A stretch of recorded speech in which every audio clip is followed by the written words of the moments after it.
Welcome to Tanked Up, the podcast all about video games and crap. I'm Ben, and I'm joined. You're expecting Lucy, but she's not here. I'm joined by Aadil. Hey! All the way from the frozen north. Which is actually quite warm, as I was just saying. Probably about the same level, actually, isn't it? We've had this conversation hundreds and hundreds of times. So Saskatoon is more north than Calgary, so there's a chance that it's more north than Bristol, but not by that much. Okay, that's fair, that's fair. But someone else, a special guest joining us, but from the east. Not that far east, not as far east as you were weeks and weeks ago. It's Mr. Callum. Hello, sir. Hello there. Yeah, how are you not doing? Quite as far east as before. I'm doing good. Finally made it on the podcast. Yeah, back in the UK. Yep, living in London, living it up, maybe. Partying hard. Oh, I don't know about that, but living here, yeah, trying. Nice, nice. So we'll get into that in a little bit. Let's crack open what we're drinking this evening. Aadil, it's very early where you are. Yeah, it is. It's 10 to 1 p.m. and I'm finishing off the morning pot of coffee. Nice. In my sister's house. So I don't even know. I couldn't even pretend to be like, oh, it's this roaster and do some bizarre tasting notes because I don't even know. I just went to the coffee container, ground some beans, and made a giant pot. It is. That's fair. Coffee. And it tastes like coffee. Good. It's a reasonably good coffee. No, nothing. I'm glad. I'm guessing it's Rocky Mountain House, but you know. Okay. I'm glad it's not rubbish. So, Callum. I may have a cheeky beer on your second round, but it'll be the cheekiest of cheeky. That's fair. That's all right. It's all right. Always love a cheeky beer. Yeah. Right. See what you can do. Callum, what are you going to drink this evening? I was a bit torn. Wasn't too sure what to go for, but I figured that as I've just moved to Greenwich, and I live right next to Meantime Brewing. Oh. Not too sure about their beers. I've not been told the best things. But I thought I might as well pop by and grab one of their Anytime IPAs. You know, something easy drinking. It's a true session IPA, packed full of hops with a low bitterness. I'm sure they all say that. They all do say that. So let's just see exactly what it's like. What was the percentage on it? It is 4.7, so, you know, fairly light for an IPA, really. Not too... I'd almost call it a session IPA these days, really. It's 4.7. Yeah, I expect so. So, good. You crack that one. Get that poured. I am going to pour Ophelia from Yonder. Oh. It is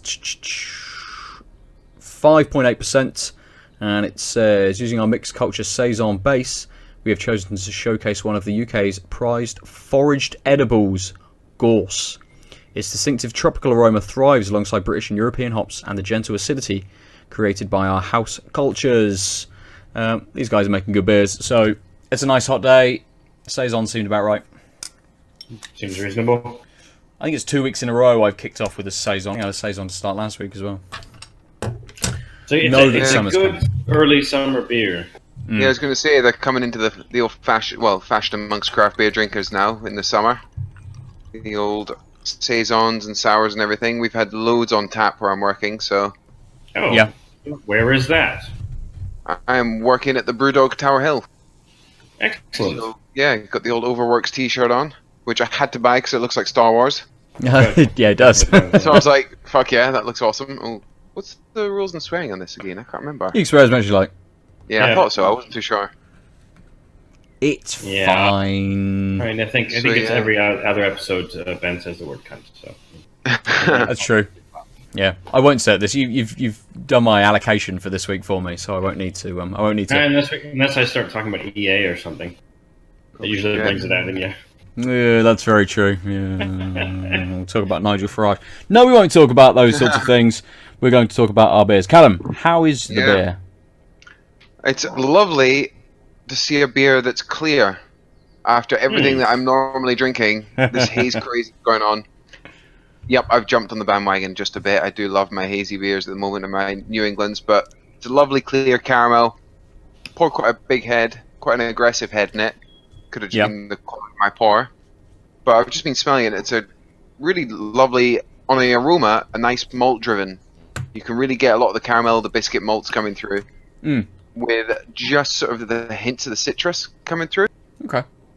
on the nose, but it's not, for a 4.7% IPA, you're not expecting too much in terms of the fruitiness and things like that. So it doesn't smell too bad, despite the kicking that I gave it at the start and that I've given meantime. It's got that going for it. Nice. Yeah. Sadly, the taste doesn't quite follow through as much as I was hoping. It's very much a 4.7 IPA. Bit of a watery start, it comes through with the malt backbone. Again, that caramel, a little bit of biscuit, and you get a little bit of like grapefruit and citrus, a little bit like orange peel, but okay. Just lacking a little bit in depth, I'd say. Yeah, not too much. Don't know what hops they used in this actually. A pretty standard sort of quite light, weaky kind of IPA, really. Yeah, they describe it as a true session IPA on the back actually, so that's not too bad. Lower ABV. Low bitterness. I'd agree with them actually on exactly what they're writing here. Yeah, a bit of pineapple and mango with that sort of clean, dry finish. Yeah, it's actually, I know they sell them in like Sainsbury's and Tesco's and Marks Spencer's now. Yeah. I'd say, it's not a bad go-to session IPA. That bit better than some of the other ones that I've had. Yeah, something a little bit different. I'm a bit more hopeful with the next one. Yeah. I expect we'll see a few more sort of session IPAs kicking around again with the summer coming in. I mean, it's just everywhere you turn at the moment. It's high. You're not really looking at many things lower than kind of 6% really for IPAs these days. Yeah, I was looking in my fridge and I was like going through them all, and everything is at least 7-8%, and they're just single IPAs, half of them, and then you get to the doubles. You're like, shit, I know I need to have a few beers. It's gonna turn into a big night for me then. I mean, so you gotta be careful. Welcome to Tanked Out. Yeah. Oh yes, I have picked the lighter beer for my first beer. Which is the heaviest of the two on the table. Yes, that's quite true. It would be a lot heavier. This is a chunky glass bottle. What size is this bottle? 375 ml. Yes, half a wine bottle's worth. It's a what was it? Ophelia. This one. So very hazy, but sort of a nice lighter, slightly orangey colour. No head to it at all. There wasn't any as I poured. The nose is sort of full of fruit, but also has this slight earthiness to it that I think, and a slight spice to it that kind of you get a lot with the Yonder beers, and I wonder whether that comes with their house strain. It was yeast, I think they use their house strain yeast, which has a little bit of a Belgian-y kind of esteriness to it to give it that little bit of spice in there as well. So it's got a nice nose.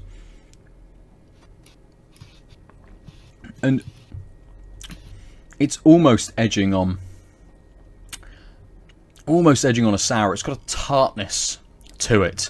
That spiciness kind of that's just lingering on the nose disappears in the flavour. And actually you've got kind of a big fruit hit, really, that just sharpens really, really quickly. Almost as soon as it kind of hits your tongue, you've got that watery, sort of very light mouthfeel to take back, and then as soon as it hits your tongue, there's just this sharpness to it. Even though it's tart and it's sharp, it's actually quite refreshing. Are you getting much of like the farmhouse funk that you get from saisons? Because that's what always puts me off them sometimes. Not a huge amount. It is there, and it is there sort of really low down in the background. That kind of that tart fruitiness is really the thing that punches you, and it sticks around for a while as well. So that kind of that earthiness that I was getting a little bit of on the nose isn't really there in the flavour, and it doesn't have that kind of that slight earthy or grassy or sort of peaty kind of flavour that you can kind of get with a few saisons. So I don't think it would put you off, but it's not a. I don't think they call it a saison. They just said that they use their saison base. Doesn't give me a style, I don't think, anywhere. So I mean, it just says it's just Ophelia. It calls itself. Doesn't give me a style. So it's kind of it has, in the nose it smelled like a saison, definitely. but in the flavour, it's much more of a tart, sort of sour. Which is fine. It's not what I was expecting, but works quite well on a nice hot day like today. And again, does have a tartness to it. Does have a little bit of that fruity sharpness to it, but actually it's nice and refreshing. It's very very wet as well, which really helps. And makes it go down sort of a lot easier. That is going to go down nice and quick, I think. Even with that sort of that tongue tingliness to it. It's kind of, as I say, it's wet as it goes back, but it dries quite quickly, and it does leave you with that sort of sharp fruitiness to it. So I'm definitely going to reach, because I want to sort of refresh my palate. I think slightly more than I would normally. So. Right. It's one of those beers. I like this. Good. Right. Let's talk about some stuff. We're going to talk about video games. But first, Callum, you've had a little bit of a roundabout journey the last sort of year or so. Just a bit, yeah. Been all over the place, haven't I? Yeah. Following you guys as always, all the way through it. Nice. Started listening to you guys in Scotland, I think. It was about 3 and a bit years ago now. Yeah. When you started, yeah. Yeah, and man. then popped over to Australia just for a little bit. Got my residency out there. That was when I really fell in love with craft beer. Was when I went out there. And yeah, stayed there for about 3 years, jumping around craft breweries. Was it really that long? It was just under. It was about just over 2.5 years. Yeah. So quite a while over there, and like I say, got into the craft beer scene quite heavily, and ended up running a running a brewery, and their tap room and everything, and yeah, was doing all of that, and only recently came back to London, some health reasons and a few other bits and pieces. Wanted to see family. It never really felt like home, even though I was there for 2.5 years. Yeah, I get that. Yeah, it was really weird. Like, I was happy, loved the job and everything, but just wasn't too sure. And then I've come back, and now I'm getting into London. So working in London in the craft beer scene over here, constantly days made up of drinking beer, reviewing beer, and playing games wherever I can, whenever I can get the time. Because you've got quite a big sort of presence on Instagram, which I think, did you start that whilst you were in Australia? I did a bit, but really I started the Instagram over here. When I was in Australia, I was doing it more through the Australian, there's a big craft beer, it's called the CBC, it's a big craft beer group on Facebook. And that's when I started doing my reviews. So I would, use Untapped, do a little bit on Untapped, but I never really reviewed them on Untapped. Yeah. I was going to say, one of your guests you had a few weeks ago was saying they hate it when people review the beers on Untapped with the stars. Yeah. Which I never do. I leave tasting notes if it was good or bad and things like that, but I never like to leave a star rating, because I'm sure there's beers that I would have rated 5 stars a couple of years ago that I wouldn't do anymore. Yeah. Your palate evolves so quickly, like looking at saisons and things. When I first started drinking them, I hated saisons and sours. And now they're still very much sort of thing that, I don't reach for, but in the right sort of mood you can appreciate. You appreciate the craft behind it. Yeah, I remember when we started dabbling with sours, we were much the same way a couple summers ago. We were all just like, ugh, and now all 3 of us are like, hey, there was a sour I tried. This is really interesting. So I started my Instagram pretty much when I got over here. I was like, I might as well try and build up a bit of a following on that. I've seen a lot of other beer Instagrammers. I was like, I might as well jump in. I'm doing my Cicerone stuff at the moment, so nice. I was like, I might as well, give me an excuse to have a beer every night and do a big in-depth review and just see what people say about it. So I'm sort of loving being in the industry right now. Nice. And how you sort of like finding the difference between kind of like working in a bar versus and the interactions that you get there about beers and things like that versus the interactions you have sort of like on social media about it? Is there a big difference between the two? It depends on which bars you're at, very much, because I worked at all the little, like when I was in Australia, I was working at a lot of the proper craft beer tap rooms, where Mm. you're getting other like enthusiasts and experts in, and you can properly talk to them about, you know, the yeast, the hops, all the Yeah. different levels, what sort of basically the major nuances behind it. Whereas at the moment, I'm in Brewdog Tower Hill, where everyone you're working with is into their craft beer, but being in Tower Hill, a big sort of office district, you get your suits coming in the whole time, and you know Yeah. you've got a tap list of 34, 35. You know, not all amazing craft beers. There's quite a few shitty ones that go up there, but you know, a good 10, 12 of them are these amazing craft beers, and they walk and they go, "Yeah, can I have a Heineken?" And you're just like, "Oh God." Yeah, or what's the most normal lager you've got? And so it's just like, Jesus Christ, go over the road, mate. There's a Weatherspoons just over there. Yeah. But so yeah, although I quite enjoy the challenge of, you know, every now and again you get someone in that, you know, they don't know their beer and they know they don't, but you can sort of try and challenge them. Sort of go, okay, yeah, here's your lager, but try this and try this. You know, maybe you'll want to try, you know, this IPA next, or you know, if you want something a bit fruitier, you know, try this sour, this saison. You know, you don't have to buy a pint of it, just buy a half, and you know, just have it as to something to sip on, because I can't drink a pint of a sour. So you know, big it's undertaking. yeah, but the conversations you get are very much different between that and on social media. I Yeah. found Right. like it's the Instagrammers. Instagram following is always really good because people that find you are people that are interested in it, so they can appreciate it. And same with Facebook, really. You know, I only post it up on the right places in Facebook. I don't post it up in my general feed because I probably get labeled an alcoholic and I have to go to rehab. So try and post it up on places where you can get away with it.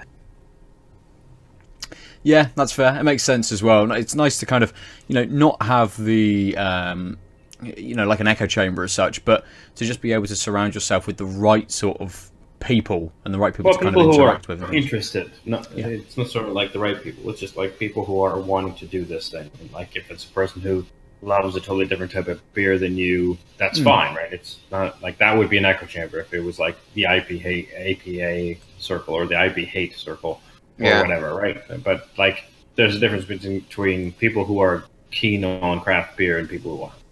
Yeah. Just like, you know, you wouldn't want to hang out if you were like really into board games. You wouldn't, you know, go down to the LAN cafe and hope that there were people who may be also interested in it. You want to go to a place where there's, you know, people into it. Yeah, exactly.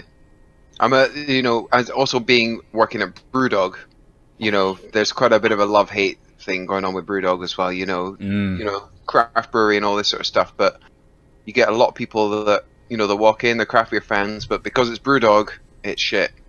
So, yeah, one of the things that I've got to say is, since working there, you know, yeah, they may have their problems, and there may be a few different things that go up and down with them, but, you know, I've been treated so well. You know, I'm just a bar staff at the moment. You know, I'm not even up in the management or anything. And they recognize when you're passionate about it, and they recognize when it's something that you love.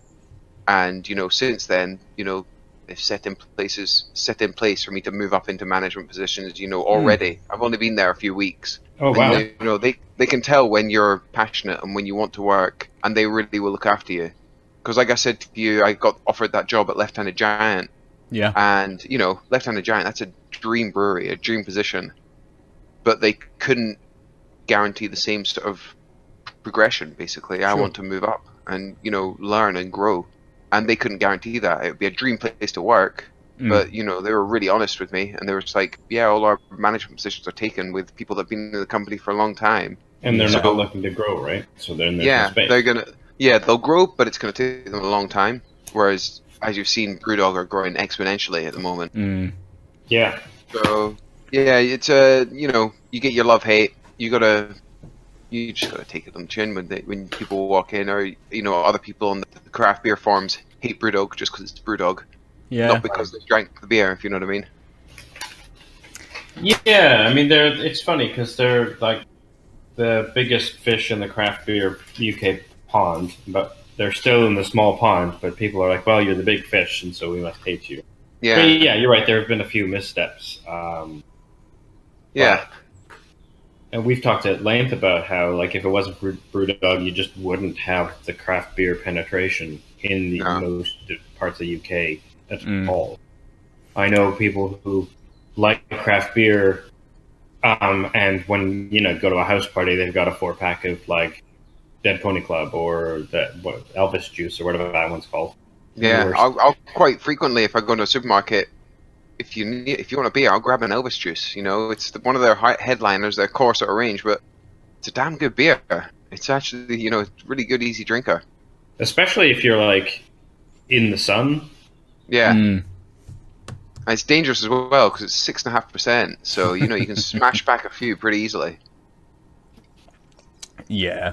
I think it's kind of it's an odd one with Brewdog because they've built themselves up kind of so big now, and they've penetrated so much that they are kind of one of the supermarket beers of choice for a lot of people now.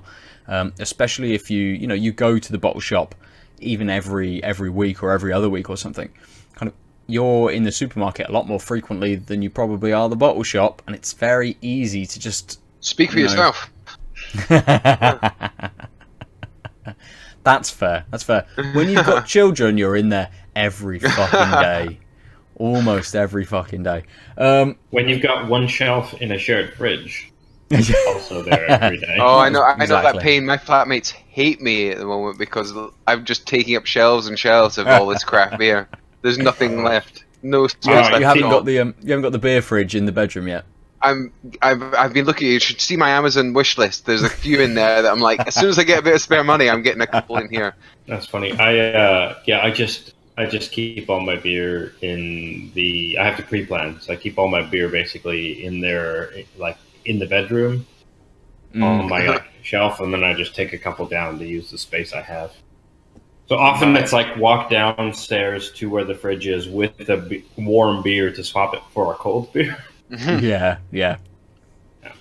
I'm going to get to that. I have major FOMO when it comes to beer, so if I see something new in the fridges somewhere, even though I'm like, fuck, my fridge is full, but if they sell out, I'm never going to have it. So I've got to buy it now. So I need to try and get over that. Yeah, I think the advantage of doing this podcast for this many years is that, like, realizing, well, I've never had a problem finding. I mean, we're blessed in Bristol, but like I've never had a problem really finding a new beer or two beers a week, right? And so it's like, okay, I might not get this one, but it'll be replaced with something equally new. And also, I think having this is the place I need to try new beers, and then the rest of my week can be, if I want to try new beers, maybe, but if not, that's not a big deal because I have this like dedicated space for like, this is the necessary new beer stuff versus before that, or even in the beginning, it was like I need to try all the new beers all of the times. And then I'm in that place right now. Yeah, it's a hard place to get out of as well. Especially when a lot of breweries are just pumping out new beers almost every week. You get someone like Left Handed Giant, and they've got 5 new beers that come out almost every week. And it's crazy just to try and keep up even with one brewer and try everything. And keep up with Bristol, and you're going to be...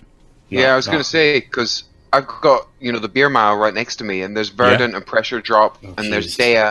Verdant, Pressure Drop, and Dea release like 3 beers each every week. Every Friday, this is going up on our bottle shop online at Friday at 12 p.m. And I'm like, fucking hell, that's my paycheck gone. But I want to try that beer so bad. So yeah, it's painful going right. If I just make it past like Saturday and not buy it, it'll be sold out. So I won't worry about it then. Yeah, that's it.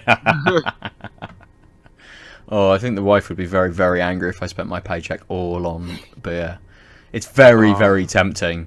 Especially when you go in the bottle shop and they've just restocked, like on a Friday afternoon, and they've restocked with all of the new stuff that they've had in kind of like through the week. You're like, well, I could just get this one from Pressure Drop.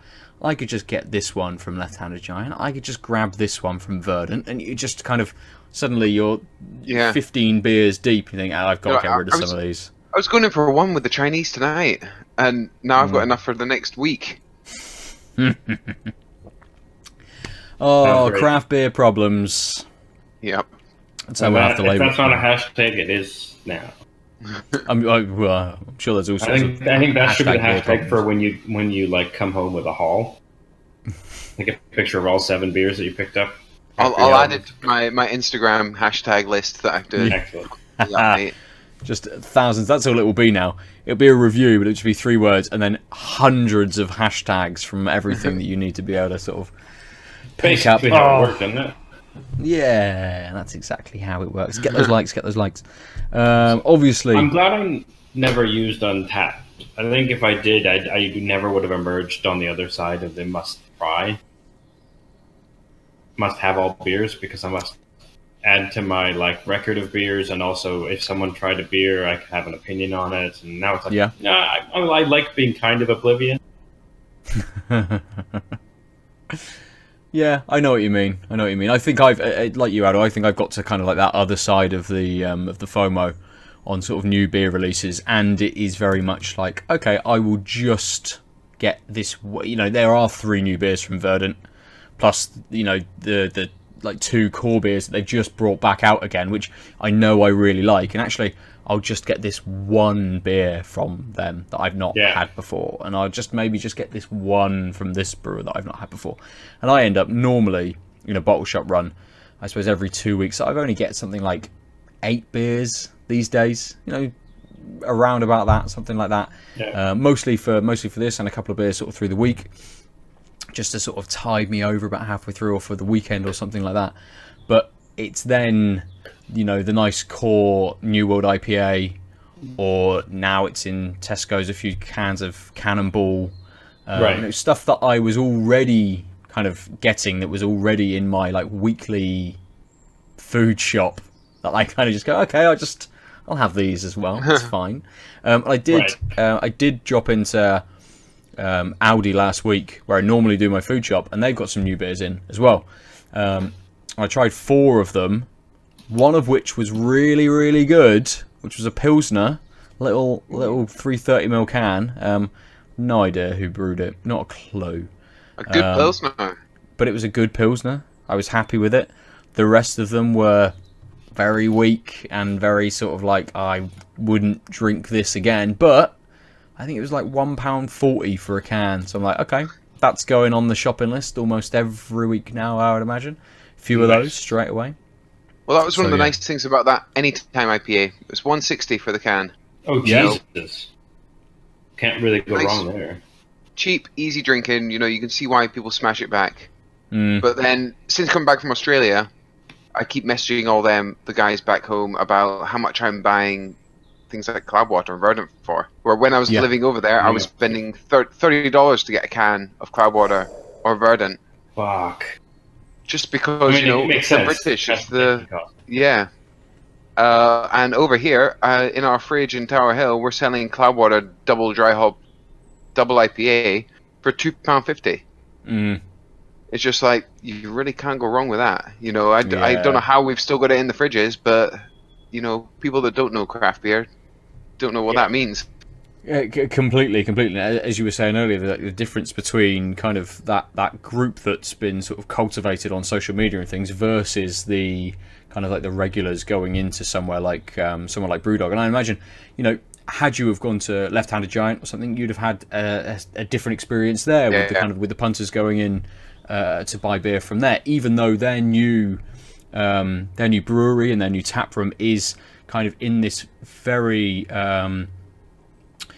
busy redeveloped area of Bristol, where there's lots of sort of new flats, lots of offices that have been going in right in the city centre, that perhaps it may have, just down the road actually from the from the Brewdog in Bristol, that maybe that clientele kind of changes over time, that perhaps Brewdog, when they first opened their bar, the people that went in there were all craft beer enthusiasts, and that's kind of who they drew in first, and it slowly over time, as kind of that penetration has happened, and even for people who don't drink craft beer, they'll know the name Brewdog and a few other brewers and things, that suddenly like, okay, let's just try here and go in and get a beer that perhaps, at least in Bristol, Left Handed Giant, then very well known in the scene here, that name kind of then creeps in to the general populace, for people to sort of to go in, and the clientele to kind of shift and change over time.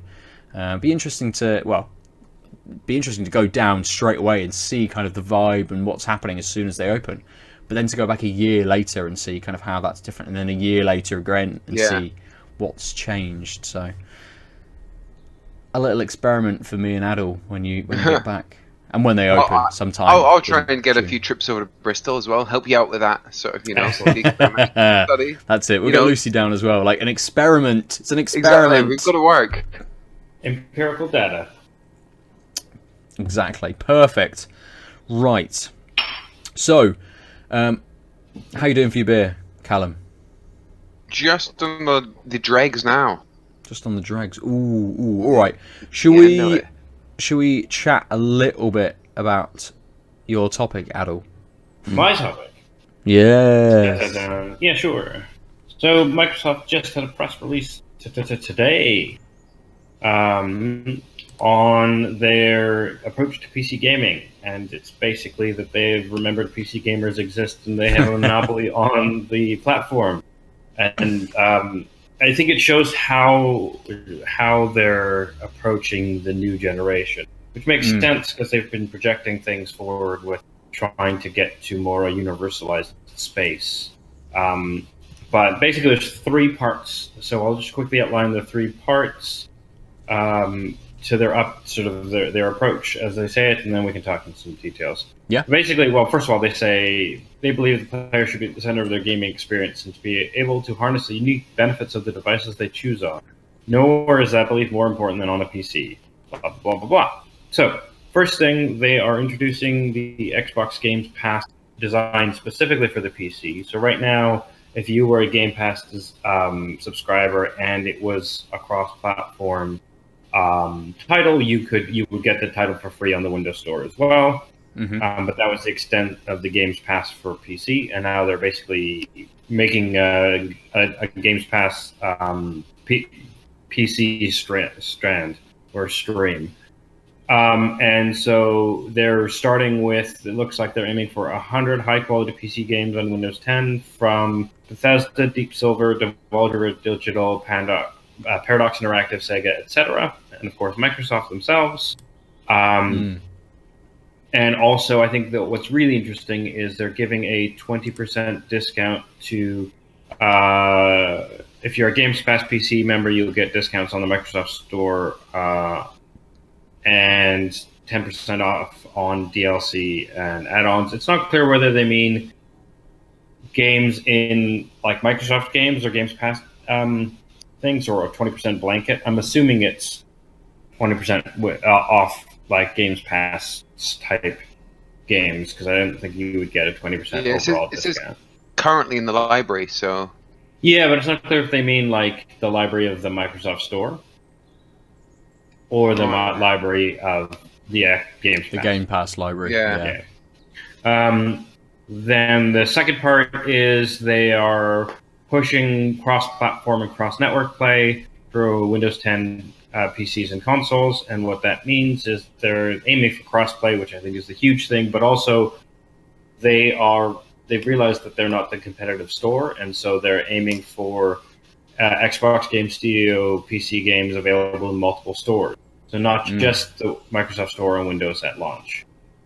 So they're pushing back, I think, against this notion that Epic has been sort of stealing exclusives, and now they're saying, what we'll do is we'll explicitly not do exclusives. If our game comes out on Windows, it'll come out on a bunch of stores so that you can pick. Which is nice, because I can play the new Age of Empires when it actually comes out where I want. Mm-hmm.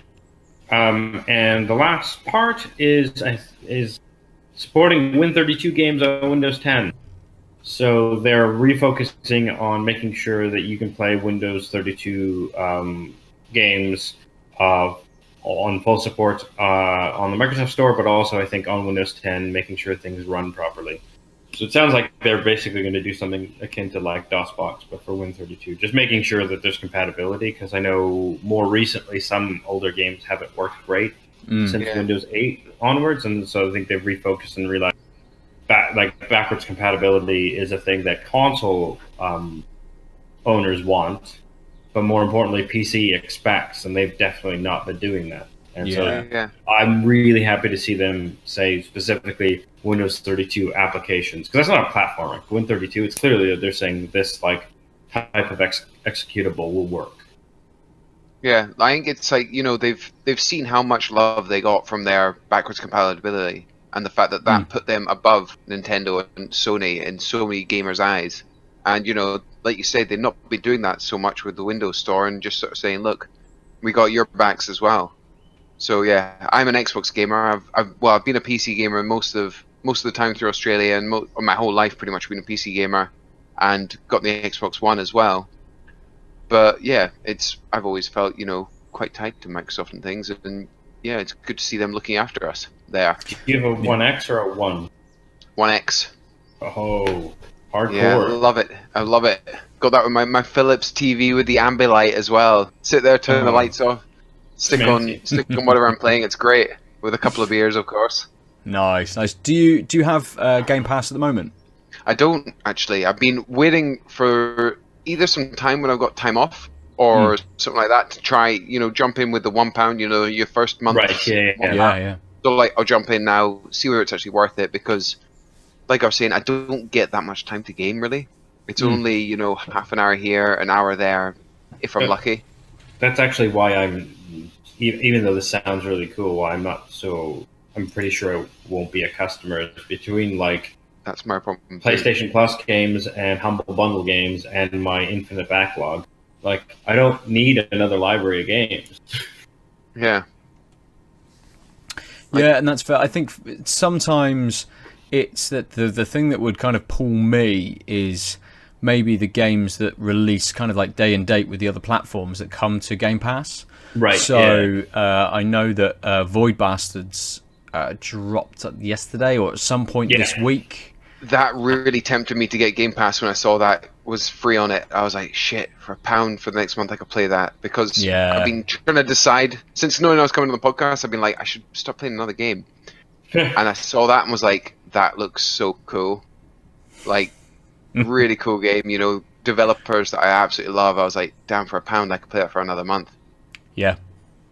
Yeah, so, it's definitely tempted me with this news that once there's maybe 10 or 12 games that I know I'm going to kind of dip my toes into and stuff, I think with it coming to PC, I'll definitely try the trial out. But then there's just another pull away from doing work.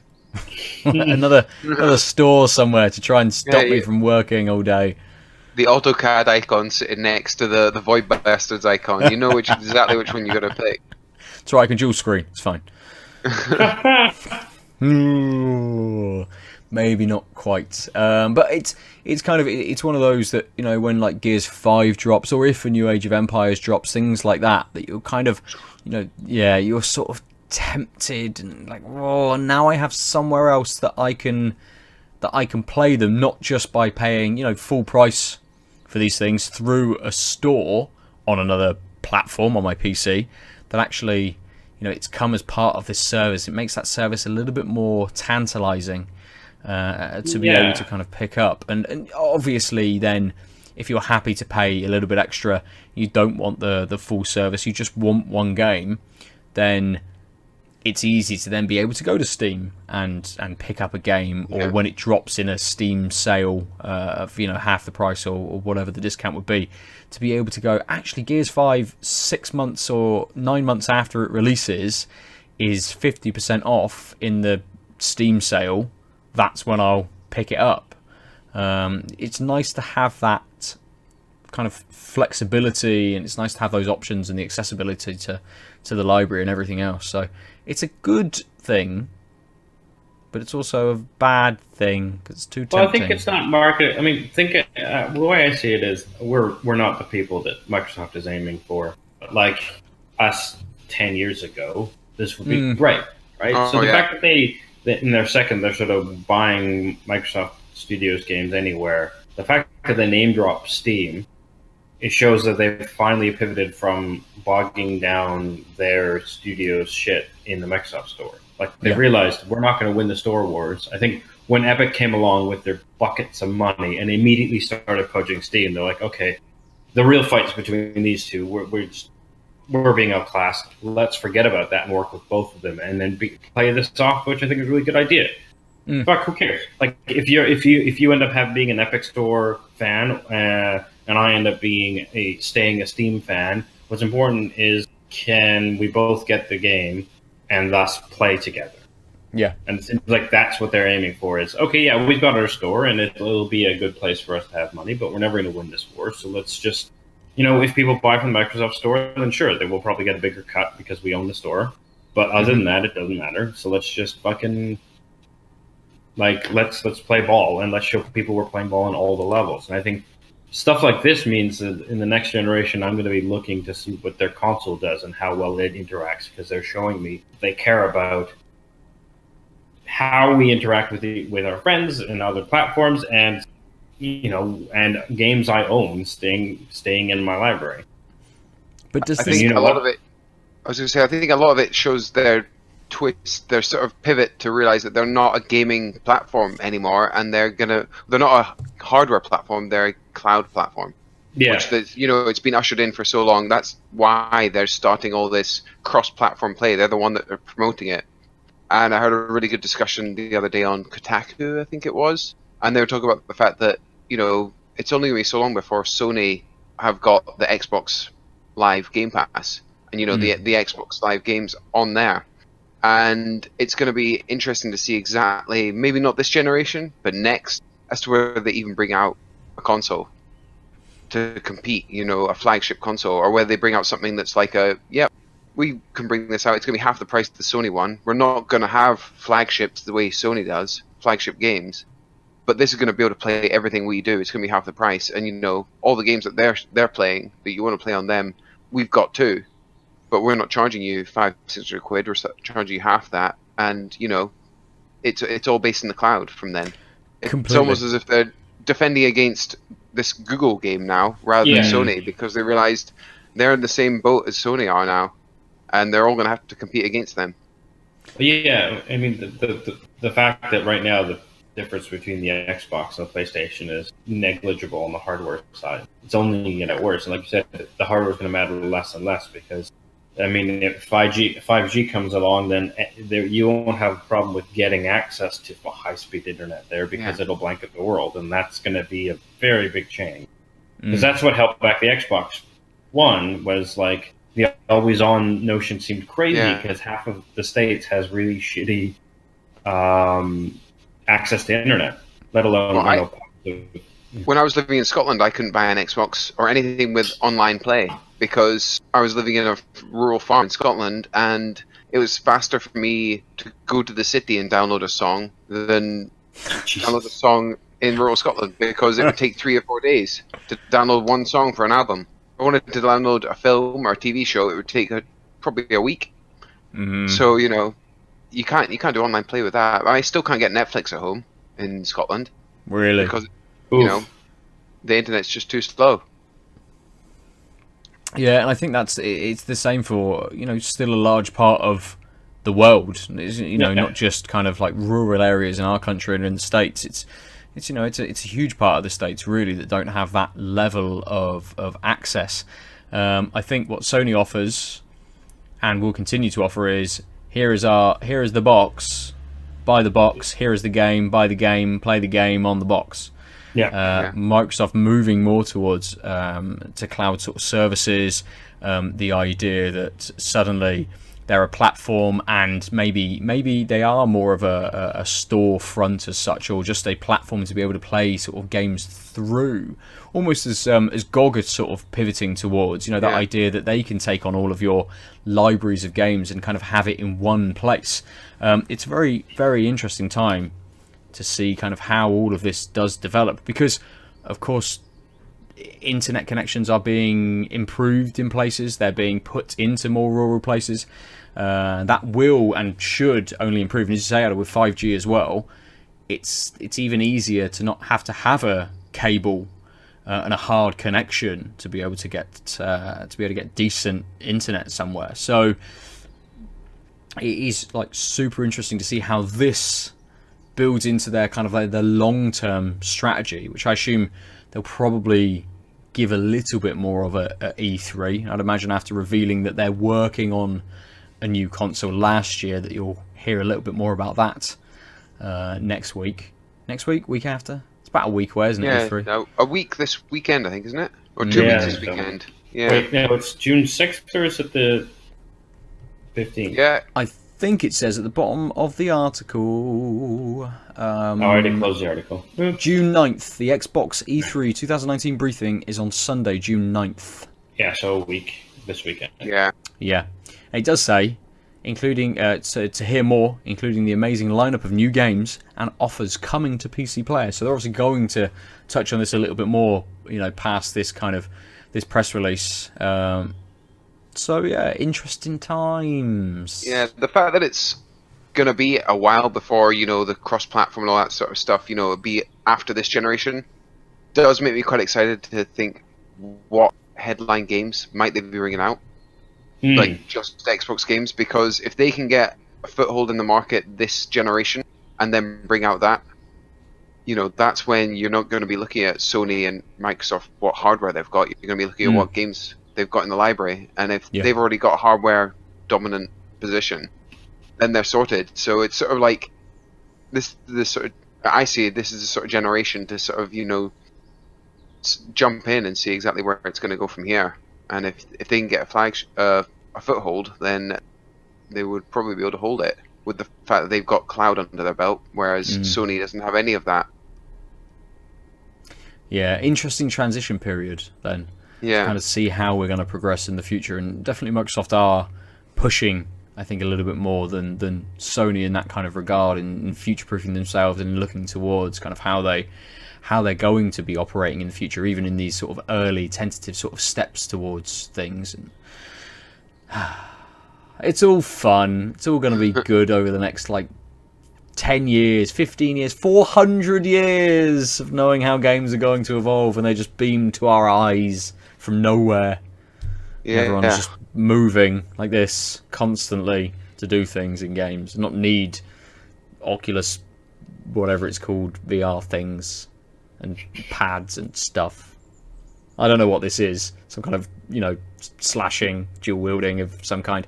Oh, I see. Anyway. Yeah. I assumed you were playing Beat Saber in your head. That's it. I was playing Beat Saber, but a very repetitive motion and no change in what they're telling you to do whatsoever. So, let's move on and let's open up another beer. Callum, what are you going to be drinking now? So, beer number 2. I work for Brewdog, so I had to get a Brewdog beer in. Yeah. So I've gone for Multitrack, the collaboration they did with Bearded Iris. Okay. We had it on tap, so I have tried it before. I've not had it from can yet. 8.5%, supposed to be a New England IPA, released not so long ago. More than a duet, this IPA is set to storm the charts thanks to high fidelity of hops and a baseline of wheat notes, juicy stone fruit, citrus, and smooth bitterness in a perfect pitch finish. So Bearded Iris is a Nashville, Tennessee brewery putting out hyper fresh, unfiltered beer, soft, flavorful, hop forward beers. So it's branded we branded it as a New England IPA. And yeah, it's supposed to be quite, I'm expecting from can your classic New England flavors: juicy, fruity, low bitterness, nice and smooth, hazy, of course. Yeah. So let's see. Ooh, upon opening the can, there's a good aroma from that. That's always positive. That's always good. That's always good. While you pour, let's jump to you, Aadil. Did you manage to grab yourself a beer? I did, but I'm at my brother's house, so I grabbed. We've never had it on the pod before. No, I don't think we have. You're not watching the stream or the video. It is a Jamaican beer called Red Stripe. But I do get to use this fantastic bottle opener. Nice, that's very good. It's a Luchador, man. It's a little Luchador, nice. I like the Red Stripe bottles over there. They're a lot nicer than the standard ones over here. What do we have? I mean, I have never brought it in the UK. What's in... Lies. What kind of... It's not in these little chubby It's not in the chubby bottles, no. It's in a standard 330ml bottle that you get sort of every That's beer not in. Red Stripe. That's terrible. Yeah. Oh, well. We'll live. Whilst you pour, I'm going to crack open from Verdant The Too Many Opinions watered down the original idea West Coast Double IPA. It's condensating everywhere, all over my jeans. Definitely water. Too Many Opinions, they just say on the back. It's a very long title for a beer. It just says a clean malt bill and tons of piney, resinous Simcoe, Amarillo, Cascade, Columbus, and Chinook. Oh, fucking hell, 5 fucking hops. All right. Extra pale ale and caramalt, and the yeast is BRY 97. There we go. That's what I'm gonna have. I shall pour it into my. Oh, what did I say? 8%. 8%. Callum, we'll come back to you. Yeah. So on the nose, the head's gone a bit, as you'll see. Yeah. She's a hazy one. Mm. Lovely colour. Yeah. It did have a nice bit of head on it. You know, not too much, just enough to give it that sort of definition. The nose is starting to fade now, obviously, but at the start it was, you know, you got a lot of tropical notes, loads of stone fruit, loads of grapefruit, a little bit of that sort of, you know, the tropical pineapple, mango, guava, lychee. Yeah. But a real dank backbone to it. You know, you get a real grassy, bitter sort of finish on the nose. Nice. Yeah, like I say, properly dank and hoppy with that sort of piney sort of finish. A little bit of like a sort of slight stewed fruit sweetness to it, and that's probably the alcohol coming through a bit on the nose. Just sort of, you know, muddling with the fruits as well, just sort of giving those sort of flavors. But it smells like a proper New England. You know, juicy, fruity. It smells probably a little bit too hoppy to be a proper New England, but yeah. And from my previous taste, I sort of know what's coming. Have you had anything from Bearded Iris before? Never had anything from Bearded Iris. So I was, when this went up, I was very excited for it, and it's actually tasting better out the can than it did on tap, which I wasn't expecting. Yeah, that could be because the flavors have just dulled a little bit. It's not as fresh, because obviously I was drinking it when it's fresh from the keg. Flavors are quite muted to start with. You know, it's a really, really smooth, delicate sort of flavor to start with, and then you get quite a bitter sort of hit at the front, which you know, it's in New England. You'd expect that from a West Coast or something like that, but from a New England IPA, you don't want that bitter sort of start.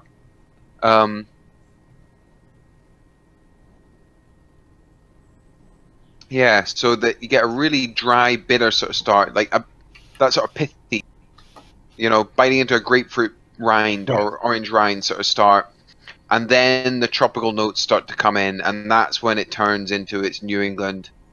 Right. You know, you get tropical pineapple, a lot of mango actually.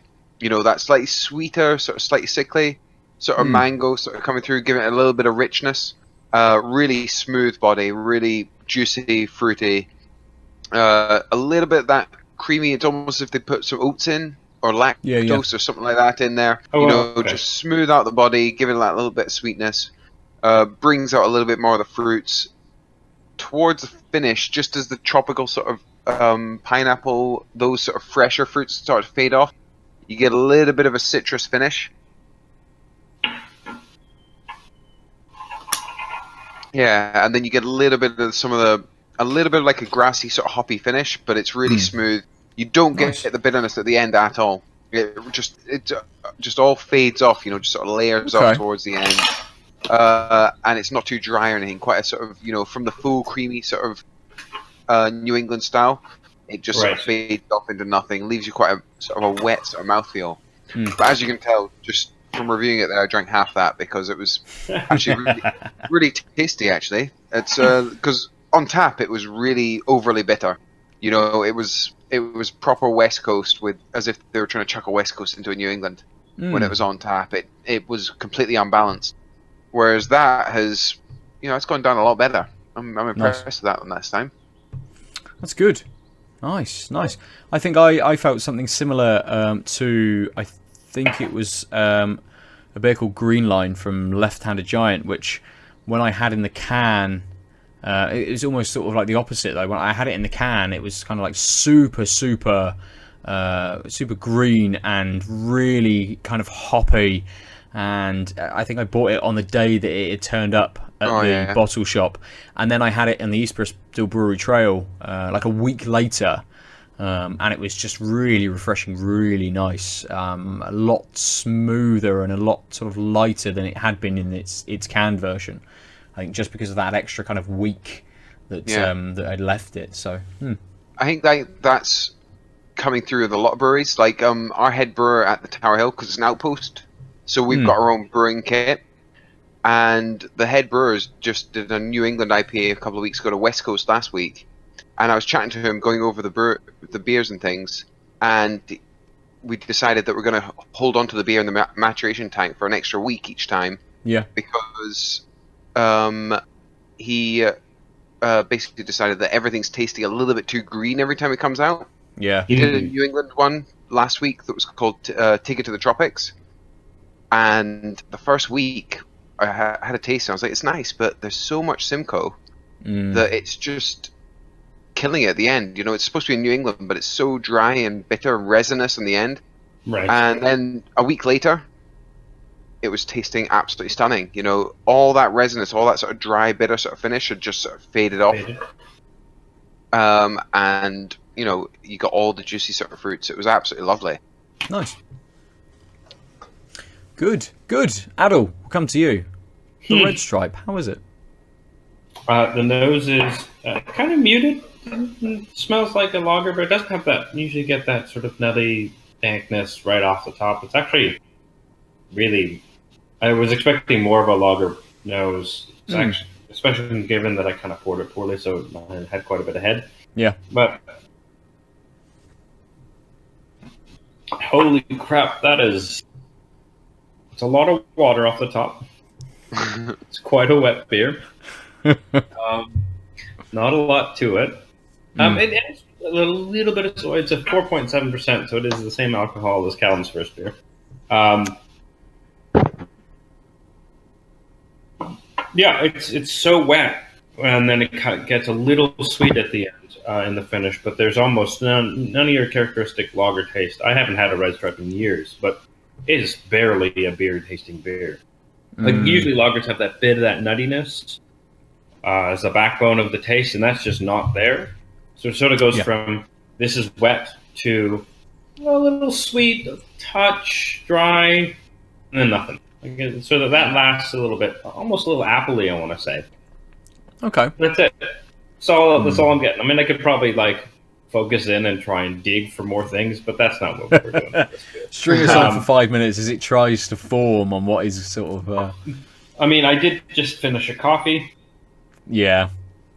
But, so yeah, on subsequent sips, that sweetness starts a little sooner than maybe I described earlier, but yeah, it is. It's wet, light, refreshing. I mean, like I said, that sweetness is almost like a sweet appliness. It's just like an apple juice. So yeah, I can pound this. If I was in the sun, this would probably already be gone. Yeah. And I think that's all we need to say about that.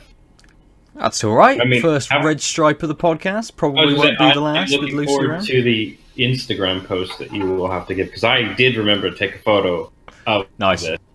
Good. So you will have to post it as a tasted beer, and we will lose 70 million followers if we only had. Fine. That's fine. It's okay. I don't mind. We put up whatever beers we drink. All of them are good. Photos. Yes. I've taken one of mine as well, I think. So, Verdant. Too many opinions for short. It's got a big nose, and it's a nice nose as well. There's a lot of tropical fruit coming off of that. I have had a taste, so the nose I'm now getting is slightly skewed, but getting a lot of the Simcoe more than anything else, I think. But in the flavour, it's got such a big but kind of delicate bitterness.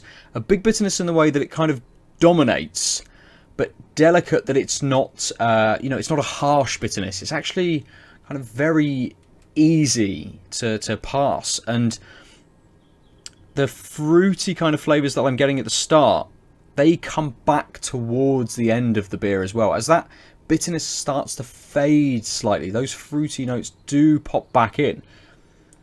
Proper West Coast. You're making me want some of that one. Yeah. It is really nice. And it does have that, I know it said like that resinous sort of nature to it, and you get that in the mouthfeel as well. It has that slight slick kind of feel to it too. It's got a little bit of a pininess to it as well, going along with that bitterness, combining very well with those fruity sort of flavors. A little bit of grapefruit, maybe a little bit of orange in there as well, perhaps. I think there's a lot going on to try and pick out like individual sort of citrus or tropical kind of fruit flavors. There's a lot of melding of these 5 different hops going on to kind of maybe alter very slightly what I'm sort of, what you would characteristically say, oh, that's obviously coming from, the Chinook, or that's coming from the Columbus. So what is there? Simcoe, Amarillo, Cascade, Columbus, and Chinook. There we go. Yeah, I just struggle to know exactly what's coming from what. Exactly. I know it said it's got the malts in there, extra pale ale and caramalt. And not really, not getting a huge amount, I don't think, from the malts, but whether there's just that essence of that slight creaminess, that smoothness combined with that slick sort of resininess to give me more of the body of the beer, that perhaps they're just there to more easily combine those hops in there as well, to tie things together a little bit. Just help carry everything through. Exactly. And it sounds like that's, given there's so much going on, that it sounds like the actual taste curve, as I call it, like it's quite smooth. Like they're actually carrying things through. You're not finding not one of those things where you're finding like sort of quick transitions, or how's that? It does all flow very nicely. I mean, everything kind of comes in quite quickly as well. So it's not sort of here's a little bit of the hops, here's where the malts kind of come in a little bit, then here's how the hops go into a nice bitterness, and that kind of the way that sort of works. It is very much everything is kind of there and kind of highlights very slightly at different stages. So I mean, even as soon as you taste it, you do get that slight bitterness to it. And obviously the hops are there a little bit first, or the fruity sort of notes are there a little bit first. And then that bitterness kind of eases up and in, and suddenly it's all bitterness, a nice light kind of delicate bitterness. And then that fades very slightly back into those fruit notes, which when you drink it a little bit more, you realise have always been there, even through that bitterness. The first couple of sips of this beer, you're very much like, whoa, there's the fruit and there's the bitterness. And then kind of as that is sat on my palate a little bit more, as I'm kind of, drinking through this, everything sort of sticks around and everything melds together really well. I mean, it's very easy. I would say there is maybe slightly jealous. Just slightly jealous of your beer compared to my beer. I don't know. I was already jealous when Callum described his, and you're just. I've been told that was a really good West Coast, so you've just sort of confirmed it. Yeah, it is. It really is. I think maybe with the slightly higher 8%, I am getting a little bit of alcoholic sort of sweetness in there as well. I did wonder at first whether it was something like the caramel just giving me a little bit more of a slightly sort of sweetened flavour running through, but I think it's maybe the alcohol instead, because it is coming through as a little bit kind of a dankness on there as well, and just that sweetness kind of right at the end of the flavour after I've left it, and I've not sipped it now for say like 90 seconds, 2 minutes or something. I am left with that slightly dank hoppy note and a slightly stewed kind of sweetness to it as well. So I think that 8% shows a little bit, not necessarily in the flavour, but after you've left it for a short while, which again is another reason for me to just pick it up and have some more. Any excuse? And keep drinking this every 30 seconds. 20 seconds, 10 seconds. You guys talk, I'm going to just drink this. Can I just quickly ask what the so the finish, it's not, is it pretty wet or dry? Like you said sort of come back at it at 30 seconds, and it sort of implies that it's not drying you out at all. I mean, it is drying me out, definitely. I think just because I was trying to explain that I kind of left it a little bit sort of longer than I would do normally. But already, I've spoken for 10 seconds and it's dry. And I have got that dankness, that slightly stewed sweetness to it. So it is really dry. And I think that's part of the resinousy sort of slick mouthfeel to it as well. That it goes down very easily, and then suddenly it's like boom, it's gone. And you're left with that dankness. You're left with that slight pininess as well in there that's pushing through just that little bit. I mean, I'm already halfway through. I was going to say, but it sounds the like glass, not the full 440ml can, but halfway through the glass, and I'm still picking out little notes from that as well. So it sounds like even though it sort of is dry enough that it's making you sort of reach for it, the taste is making you reach for it faster than that. So it's not a big deal that it's sort of forcing I think so. you to drink it because so. the other things are faster. Yeah, it's very much working. Everything that's working for it is making me want to just keep picking it up. I'm not going to complain. Good. Excellent. I shall smash this back. Okay, let's drink these. And we'll move on to other topics. I have something that I want to talk about, but Callum, I know we concentrated on kind of, what you're up to now and all those sorts of things. Did you bring anything to talk about? Have you playing? Have you found time to play anything? I've been playing a bit. I've not played anything too in depth, but I've been, got my room, got my Xbox connected up. I've got to play a few games. Yeah. And I remembered I had Assassin's Creed Odyssey downloaded. Oh, yes. Oh. I started playing that probably about 6 months ago. Probably only probably 5 or 6 hours in. I was only like level 5 or 6. Still pretty lost. And I thought, fuck it, I'll jump in. I'll see what happens. See if I can get back into the game without having to start. Because as with, you've probably experienced the Skyrim result of, oh shit, I played Skyrim a year ago. I'll jump back in. Oh fuck, where am I? I'm just creating a new player because that's the best. That's the fun part. Yep. It's the character development part that I love. The role playing part, the building your players. Yeah, I've never really gotten far in Skyrim for the same reason. I get to level 6 and then go, I want a new guy. I want to make something new. But no, I jumped back in and I was instantly hooked again. I keep seeing more people, on all these gaming podcasts that say, oh, I jumped back into Assassin's Creed Odyssey. I forgot how good that game was. And yeah, it's not your classic Assassin's Creed, because I didn't like the originals because they were like linear. They felt almost like platformers, the way you're just running through a level, just doing what you're told, just jumping Going on to things. that one goal sort of thing. Yeah. Yeah, exactly. It was like a more complex Mario. You run to the end goal, you get it done. Okay, right, next level, you run to that next goal, you get it done. Whereas this feels like a role playing game. I'm building up Cassandra. I'm developing her exactly how I want. I was just going to ask if you were Cassandra or whoever the other dude is. Yeah, I had to go Cassandra. Yeah. I was like, because I bought it about probably a year after everyone else had, after it had been out. And so every single review said, you've got to go with Cassandra. So I was like, well, I'll follow that bandwagon there. Yeah. I'll listen to this advice just once. I normally like to go against the crowd, but I'll listen to your advice this once, and it's paying off.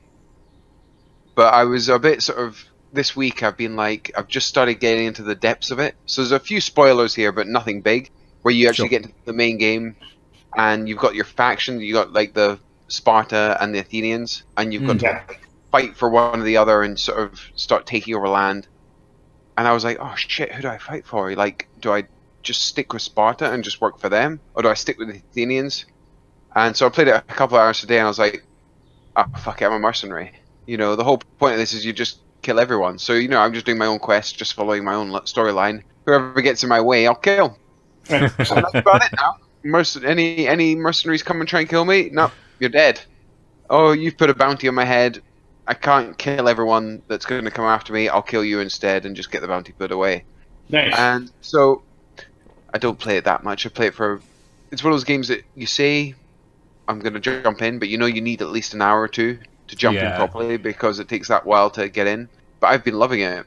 Really, really enjoying it. Before then, I was playing a bit of Apex. because that was one of those games that I saw that was free. I downloaded it when I was in Australia when it first came out, and I really enjoyed it.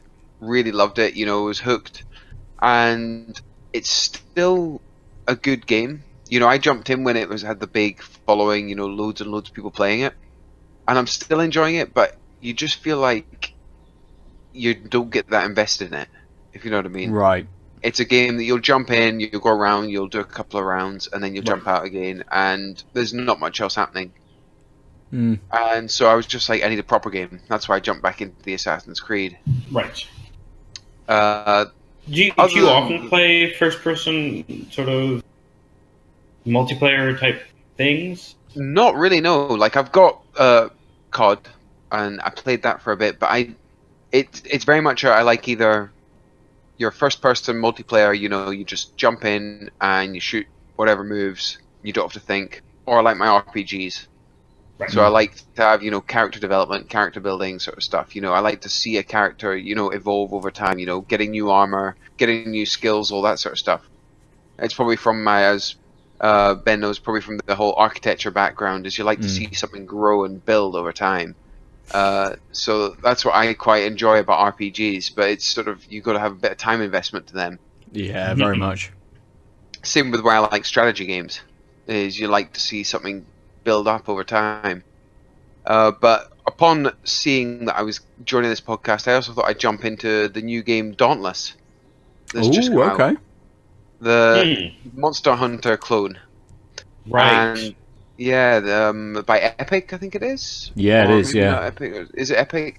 And yeah, I jumped into that. Thought, oh, this would be quite cool. You know, I've been wanting to get into Monster Hunter for so long and never have. So I'll do this. You know, it's Monster Hunter Lite. And I've never played Monster Hunter, but to call it Monster Hunter Lite is probably pretty accurate. Because I played probably 2 hours and I've not gone back to it. It was just there was nothing there. You know, it's what's cool about it is it's you know what we were talking about, the whole cross-platform. You know, ushering in the cross-platforms and all that sort of stuff. But I did 2 or 3 monster hunts and things like that, and the first 2 I jumped in. 2 other people jumped out, and then I was running around this forest for like half an hour. Couldn't find the thing I was supposed to kill. And you're just like, it just feels a little bit dead, if you know what I mean. Like, there's not much happening, and it's very much if you want to get into it, you've got to put in hours and hours and hours and grind and grind and grind. And for some, they'll probably love it. But for me, when you got only so much time you can game and you can actually get into it, it's not really worth it. I mean, that's fair. Yeah, completely. It definitely, I think, plays to the like to the one game crowd, doesn't it? You know, that's the game that they're going to play and to put hours and hours into. We tend to have a lot of games like that now that they want all of your time. You know, you have people that just play FIFA all of the time. You have people that just play Call of Duty all of the time. We're starting to see things like Apex Legend, Dauntless, things like that coming out that want to have a little bit of that space, that they want to be, you know, they want the Monster Hunter world people to kind of to come over to them and be like, oh, I'll play this because, you know, the whatever it's Iceborne or something like that, the expansion that's coming out for Monster Hunter World isn't for a while. I've done everything I can do in this game. Here's something similar. Let's jump into this, and then, you know, they'll just try and keep the hooks in you if you like that loop of what they're providing. You do kind of, I think I'm you know, I'm like you, Callum. I like something that is maybe a little bit more involved, but I find now more with my time that I like something that's a little bit shorter. It's one of the reasons why I never jumped into like Ni no Kuni 2, even though I absolutely adored Ni no Kuni. I just know that I haven't got the time to put into something that big at the moment, and these kind of, you know, these games that just want you to play them. You know, I've never played Apex Legend. I've dabbled when it was free in the Call of Duty Blackout trial, but that was put down very quickly after the trial finished, so it didn't, you know, hold me enough for me to buy it, because I know that I just cannot put time into these endeavors anymore. And it's not just a game, it's a fucking endeavor. It's like a job sometimes to have to put in 30 hours a week to not just be shot in the head in the first 30 seconds of a match. Just feels a little bit like it's great to have these games for certain people.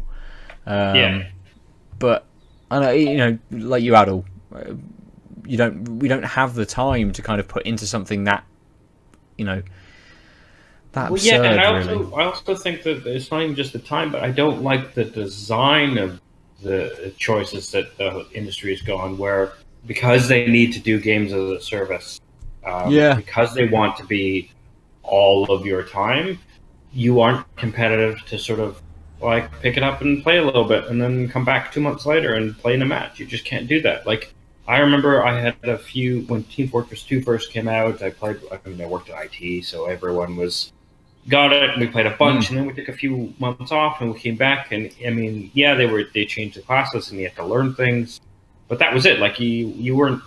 It was like, yeah, your generic skill with the game was what made you outclassed, not actually literally being outclassed. Yeah, because the class you're playing is garbage because it doesn't have enough levels of experience.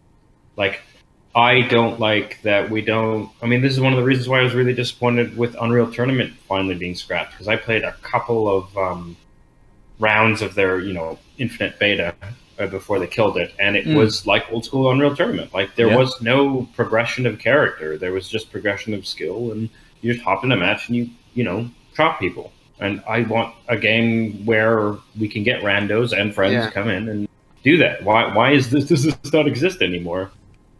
Yeah, like that's the thing. I love the Call of Duty Black Ops, the Call of Duty multiplayer when I was playing it, but like you're saying, you don't feel like you're getting anything out of it, which is why I then jumped into the Assassin's Creed, because I was like, if I'm gonna sink, you know, 2 or 3 hours every couple of days in, I want to feel like I'm actually getting something out of it, and that way I'm getting some storyline. I'm developing a character. I'm not just jumping into game after game just to get, you know, a 12-to-1 kill death ratio. Yeah. And it's like I'm just spending my life looking at a respawn screen. So that's why I jumped into that, and that's why, you know, when you're talking about Unreal Tournament and things there, it made me realize the game that I've enjoyed the most, probably in the past, probably ever since I started uni. Actually, no, at the start of uni, I was loving Call of Duty because I had mates and flatmates and things that we're playing with. But since I started gaming more by myself, the game that I've enjoyed the most has been Doom. Yeah, I think such a good game. That's that single player. You can jump in, and if you've got 6 hours, you're gonna have a fucking awesome 6 hours. If you've got 30 minutes, you're gonna have a fucking awesome 30 minutes. You really don't need any more than that. You can get through a couple of checkpoints in 30 minutes. Just jump in, blast your way through. You don't need other people to play it with.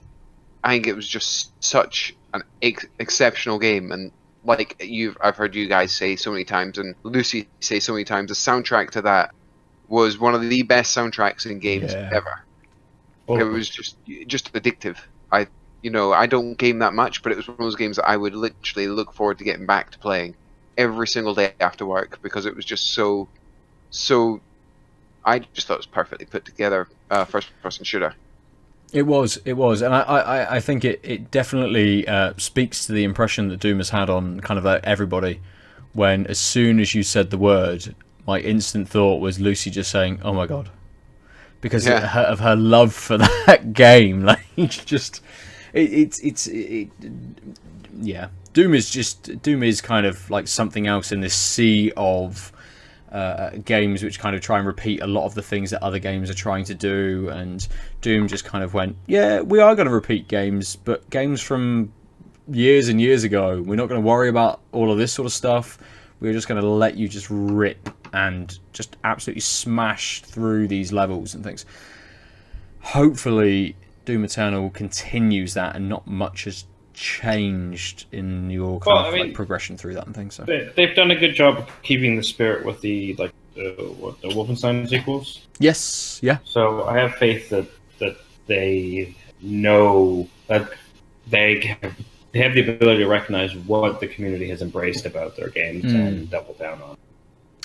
Yeah, unlike Fallout 76, but we won't go there. Hey, it's different developers. It's, you know, similar, same publisher, but it's different developers, so yeah, we don't have to worry about those things so much.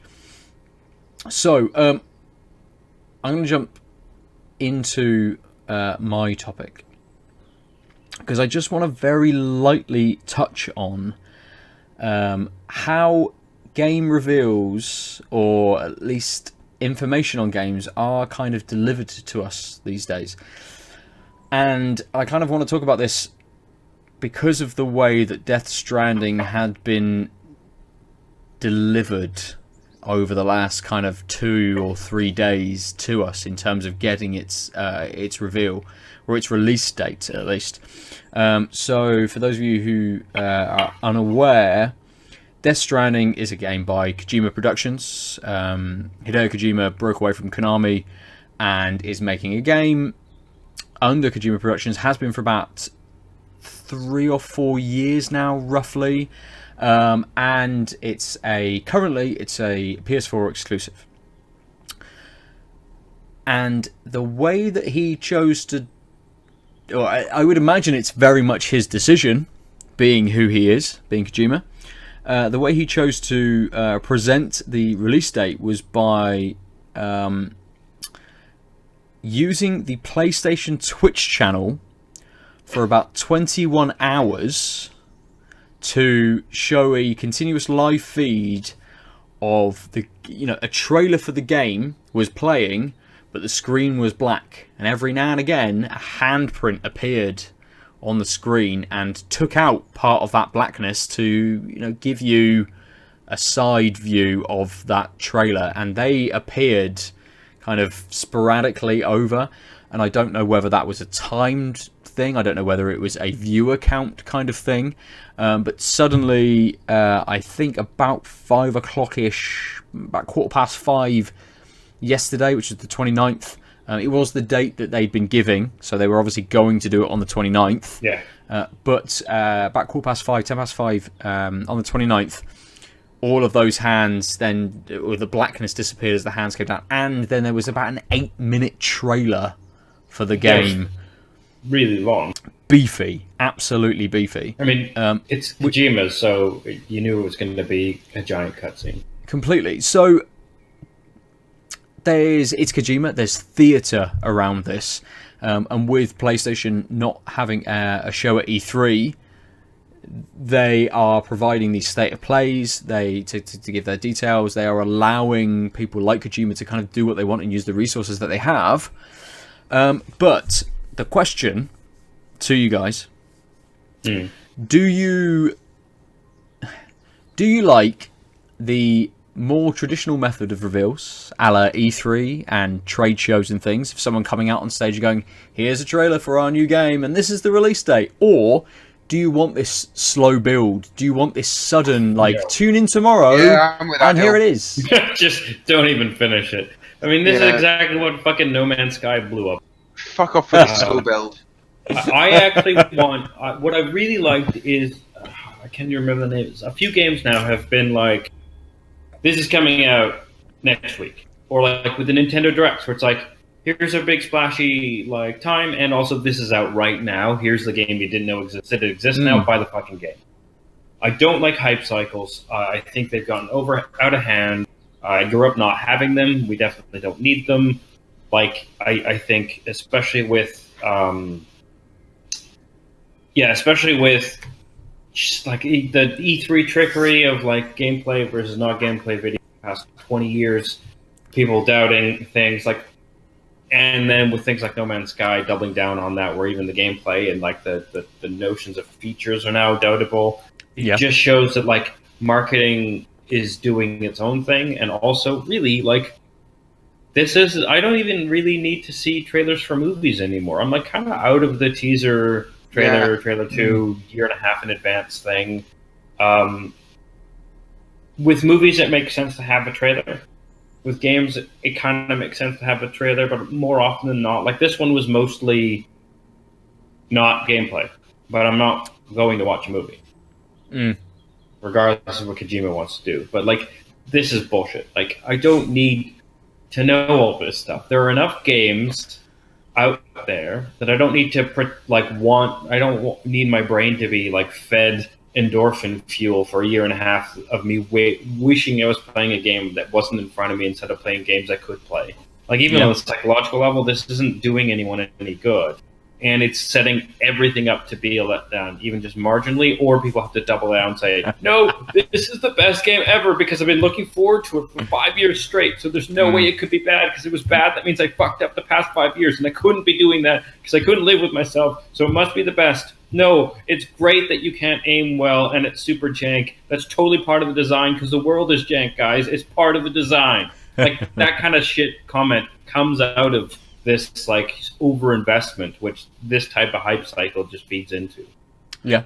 That's fair. Aadil's pretty much summed up my thoughts exactly. Pretty much perfectly. Like, I'm very much you don't need more than one trailer for a movie. You don't need more than one trailer for a fucking game. Because what's the point? If you're not hooked on that first one, there's no point getting involved in it then.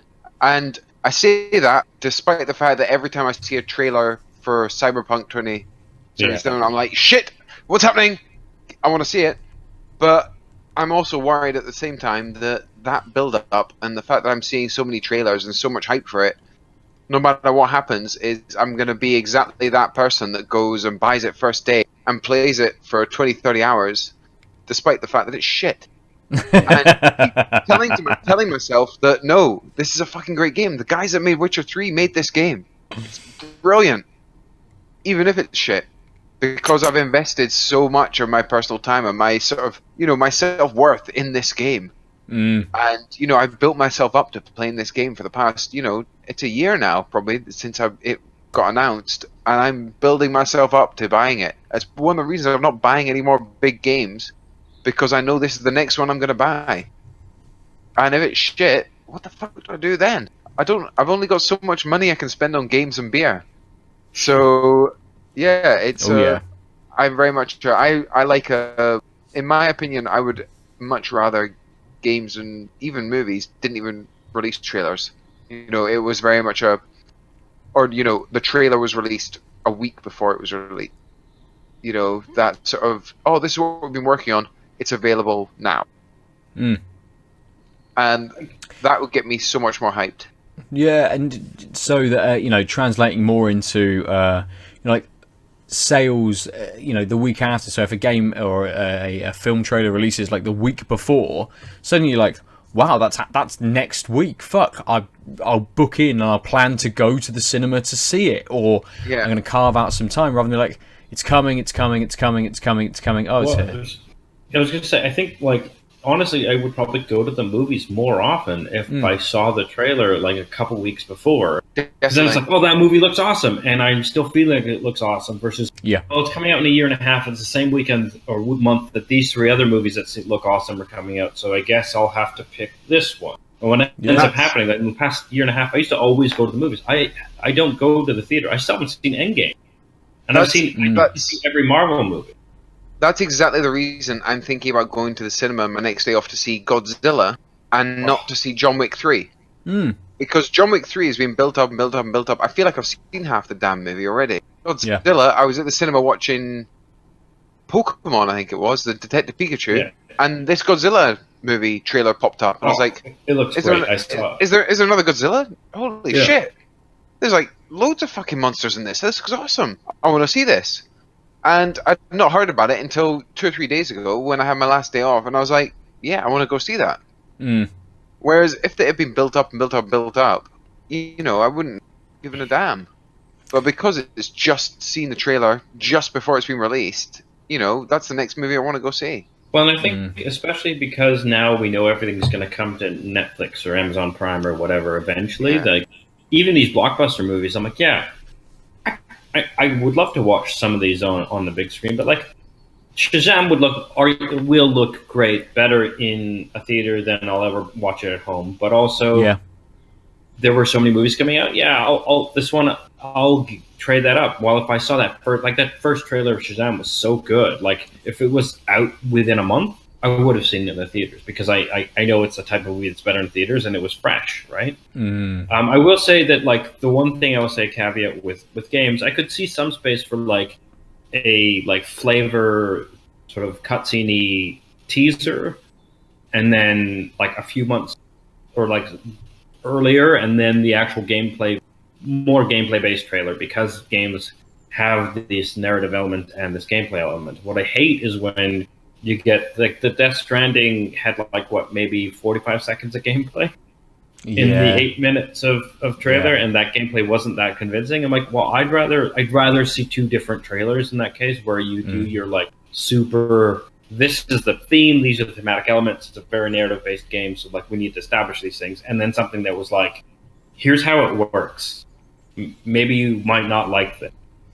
So, rather than, obviously PlayStation made a big deal of Kojima having left Konami, coming over to make a game for PlayStation. So, that reveal at E3 a few years ago, was going to happen as a big sort of event sort of thing. So then with it, what I'm getting from both of you is that you would have preferred it to go on, very quiet, very dark for a little while. And actually, the reveal that we've just had to have been perhaps just something of a light tonal sort of tease. Maybe giving a November release date, but then in, say... Well, I lost you. Okay. No, personally, I would have preferred that trailer they just had, to have been within a week of release. Yeah. Something like that would have been, that would have worked out, because, there's been such a build-up to it. But now it's just like oh fuck, I've got to wait again. What trailer's going to be next? Had it been just before, even if they kept it, with the handprints and the mystery, it would have, just built up on the hype of what the actual game was like. Yeah. Whereas that now the next trailer is going to be actual gameplay and actually show a bit more of the game, and it's just like, I know exactly what I'm buying into then.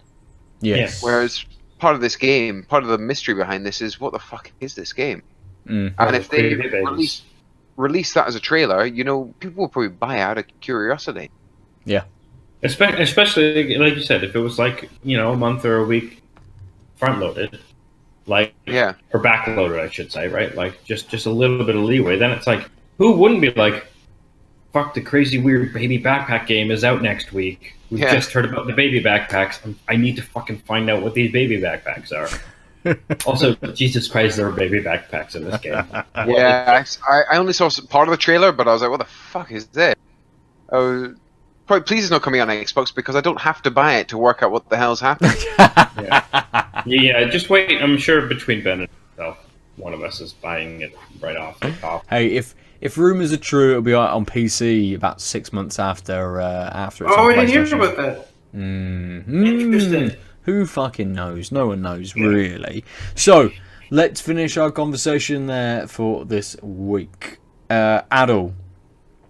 Coffee. You had a beer. And Good. I'm glad. Okay, one tasted more like beer, but not by a lot. So I'm giving the drink of the week to the coffee, because I don't want my record to have Red Stripe as my beer of the week. That's fair. And it was a good coffee. Yeah, at least you could have imagined that it was a coffee, porter or stout or something else going on with those flavors. So, Callum, 2 beers. Yep. Do you have a preference? I think you probably know the Multitrack by Brewdog was definitely the beer of the week for me. Yeah. I mean, it wasn't. They pay you to say that. Yeah, I'm legally obliged to say that. It was definitely the better one. But no, it was good. I mean, it wasn't a great New England. I've had a couple of pressure drops this week and a couple of local polys, and they've smashed it. They've knocked this out the park. But as the New England compared to that IPA, wasn't too bad, and canned it was a lot better. I mean, you got my little redecorating right there that I had to show off. My little wardrobe that's now getting covered with beer labels. But it was a good beer, but nothing special, basically. Okay. That's fair. You left me jealous. Slight correction for you. It's now Polly's Brew Company. I'm not calling them Polly's Brews. I'm still calling them Local Poly, because Local Poly's such a better name. Oh, yeah. Yeah. In my opinion. Unfortunately, yes. Yeah. But no, I think Local Poly or Polly's Brews and Pressure Drop are the 2 breweries to watch in the UK right now. And they're the 2 fastest growing and best improved breweries by a long, long way. Excellent. Yeah, yeah, My little definitely. I'd agree with 2 that. cents on craft brewing there. Also, what I've been looking down at, I just thought I'd let you know. You might be jealous. Probably not you, Aadil. You could probably get a hold of it. Just got a message from a friend on Instagram, one of my beer followers, saying they're sending me some Monkish. Oh. Which, if the listeners don't know, is probably one of the most legendary breweries in the world. Oh, Getting a yeah. triple IPA from Monkish. Shit, man. Looking forward How to do we that. get these followers? Where Yeah, are they? well- Where do they exist? Wow. You just got to talk shit on Instagram. That's basically all it is, and then hashtag a load of craft brewery stuff at the end. Nice. We shall build. Starting in with him as a guest, and then making sure he shills for us. Yeah, that's true. Yeah. Nice. Good. So, my 2 beers. What did I have? Yonder, which was called Ophelia, and the Verdant. Too Many Opinions watered down the original idea. Terrible name, great beer. I think it is. I mean, it is the West Coast double IPA from Verdant this week that I'm going to pick. The Ophelia from Yonder was nice. Doesn't give away that it's got that very tart and sharp fruitiness to it, expecting maybe a little bit more of a light sort of like farm ale, something a little bit spiced and a little bit fruity. But that sort of sourness to it was great, and it was really nice, a really nice sour. But the West Coast double IPA from Verdant, just really good example of a British brewed West Coast beer, doing everything that I kind of wanted it to do. It's gone down really easily. At the end, like what I'm getting now from it is that slight fruitiness, lovely pininess in there as well, leading into that bitterness, and everything flowing really, really well, and leaving me with this lovely kind of aftertaste. Really well made from Verdant. And one that hopefully, they've been putting out a few beers that they brewed last year as well, so we're starting to see kind of like a few more repeats of what they've been brewing. Like Pulp has kind of had a rebrew, and I forget the one with the green label that's just had a rebrew as well. Yeah, the one that was with Other Half. I hate brewing that they did. Oh, I know Verdant, they're releasing one this week that was their collaboration they did with Other Half like 6 months ago, and they're releasing the same beer again. Oh, really? Yeah, I can't remember what it's called. I'll be able to find it probably pretty quickly, but I'll let you know. Yeah. You look, and let us know in a second. But I hope this beer is one that gets another re-release. That they think actually this is one of our really kind of one of our beers that showcases Future what we staple. can do with a certain style and is super interesting. This is what we want to be putting out there to people. Verdant known for being kind of like juice bombs, for having that kind of style. This does work with that West Coast style really, really well, and it's a very lovely showcase of that. So hopefully this builds into their rotation. So that's it. Excellent. For the Verdant. So, whilst Callum is searching for that other Verdant beer, Aadil, if people want to talk to you, how do they do so? Oh, I guess they come to Canada. Quick flight. You've got Red Stripe. You can reach me on Instagram and Twitter and all of the things at the Omniarch, TheOmniarch. You can also reach us at tankedupcast@gmail.com or tankedupcast on Instagram and tankedup_cast on Twitter. Did I fix that? Yeah, I never that's right. fixed that. Yeah. Okay. So let us know what you think about the things we spoke about and the beers we had. And if they want to speak to you directly, Ben, how would they do that? Oh, they go to @number_47 on Twitter, on Instagram, pretty much everywhere that I have a presence. So, Callum, did you find the beer? I think it was Cloudwater I was talking about, because I couldn't find it on Verdant, but I did just see Verdant just released again their even sharks need water. Oh yeah, So yeah. they do like releasing their new beers. I've got the person that's sending me that Monkish is also sending me one of them. Oh, So they do like to re-release beers. So Yes, and yeah. I'm sure they'll do that again with that one. Hopefully, yeah. Yeah. So if you want to follow me on Instagram, you've basically got to be in a craft beer if you do, because there's nothing gaming related on my Instagram. It's just beer. But it's Damn the Degree, because as I know Ben probably knows, I've got a couple of master's degrees from spending 12 years studying university, and despite that, I'm now a barman. So yeah, I've not really done much with those degrees, so I thought I might as well make use of that on my Instagram name. So Damn the Degree on Instagram, and my Xbox Live is Osiris Incarnate, which is a name that I got years and years ago when I was obsessed with Egyptian mythology. So I thought, Osiris. Playing the wrong Assassin's Creed. Yeah. So I've played Origins as well, but I've been told Odyssey's a lot better. So yeah, that's pretty much everywhere to find me. You'll see me on the old Facebooks and things, but yeah, Instagram and Xbox is the way to go.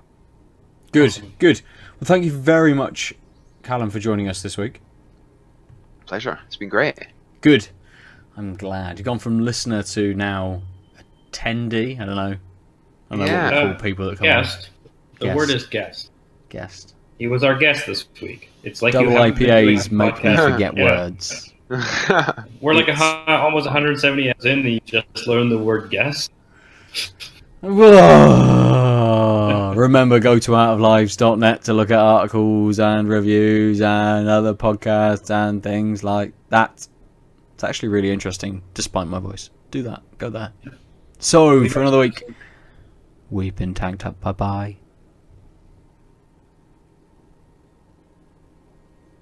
See ya. Anyway, ciao. I didn't know whether I was supposed to say anything. Of course you did. We all say goodbye. I was waiting for you, Eddie. Oh, but I always end with ciao. Ah. That's okay. Au revoir. Now we've got a good outro where we're just going to slowly talk until we stop, and then Ben will whatever. I love the slow fades that are just scrapping shit at the very end. Yeah. www.outoflives.net